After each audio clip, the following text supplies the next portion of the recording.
तो हमरा के कहले रहला, पर ओकरा से बढ़कर तहर परिवार हमरा के मानता। अरे हम कब कहले रहनी? का चल रहल बात तू दोनों के बीच में? अरे तो ओकरा से कब पूछो तनी, हमारा से पूछियो, हम बताइम ना। तू तो चुप्पे रहा। बोला बेटी, का बात बा?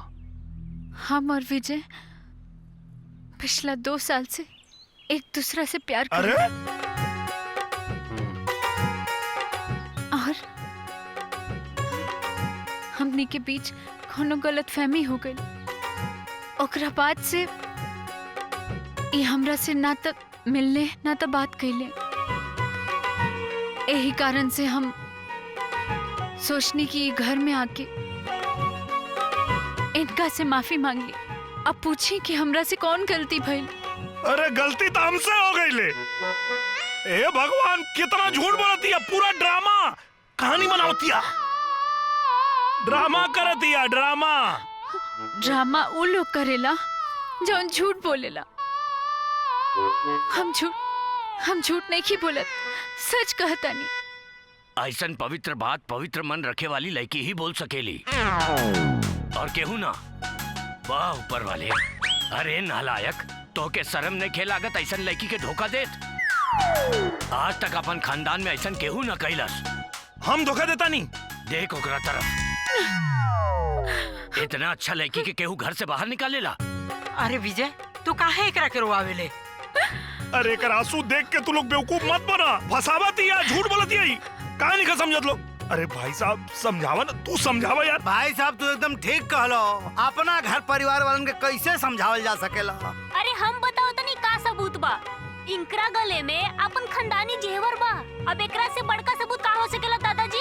अरे तू तो चुप रहा। तू चुप बैठा, बड़ा इले लइकनी के धोखेबाज कहे वाला। हाँ। चलो ठीक बा, हम मान लेनी कि हमार लवर भी है, ठीक है? तो तनी ये सब पूछा कि हमरे बारे में का जानती है। यह बात सही है, बोलो। पूछा लोग, बतावा। एक्टिंग हो गई, अब बतौला की जरूरत बा, बतावा। विजय, याद बा एक बार तो हमरा से कहले रहला कि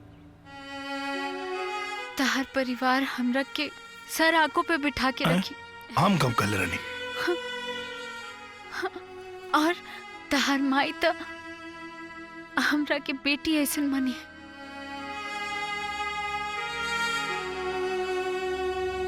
तो हमरा के कहले रहला, पर ओकरा से बढ़कर तहर परिवार हमरा के मानता। अरे हम कब कहले रहनी? तू हमरा से नाराज बाड़ा, ई बात के हमरा के दुख नहीं खे। बाकी तू अपन परिवार के सामने हमरा के झूठा बना रहल बाड़ा, ई बात के हमके बहुत दुख लागल। अरे बेटा, तू रो मत रो। ई चाहे हमके कुछ भी कहे, बाकी रवा लोगन इनके कुछ मत कही। देख लेला, जौना लड़की के दिल इतना अच्छा बा, ओकरा के तू कैसे दुखा सकेला? हम दिल दुखावता नहीं। हाँ। अरे झूठ बोलती है। ठीक बा विजय, मगर तहरा बात में दम नहीं बा। चाचा, जौन भी हो के हमरा के कही, इनके कुछ मत कही। ए सुन, देखी मासूम के ये कबो झूठ बोल सकेली? ऐसन लड़की के घर से बाहर निकाला तड़ा तू। हमके अगर कुछ हो जाई तो हमके अस्पताल के लेके जाई। हाँ श्रीमान दादाजी, मैंने तीत खाप तो हाथ छुट्टी ना लागत हो। चुप रहा, चाहे कुछ भी हो जाए, ये यहाँ से ना जाई, यही घर में रही। अरे दादाजी एक्टिंग करती है, अभिनय समझा लोग तू लोग।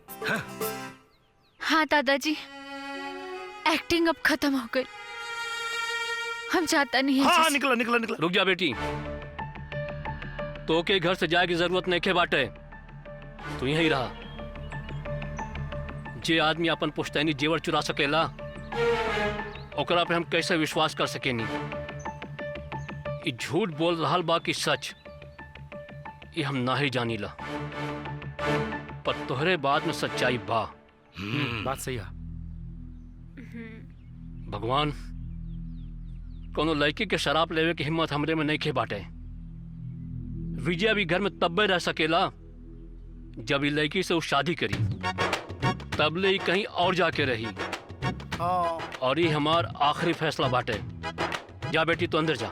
हाँ चलो बेटा बाबूजी अंदर चला। अरे भाई साहब तू समझाइबा। हम कहा समझाए, तू खुद समझावा, हम जाते हैं अरे यहाँ से। दादाजी झूठ बोलती है दादाजी। जैसन कहले बड़ा अरे बाबा। चाचाऊ समझावा ना। अरे मगर तोहरा बात में कोनो दम नहीं बा। अरे बात करे ले।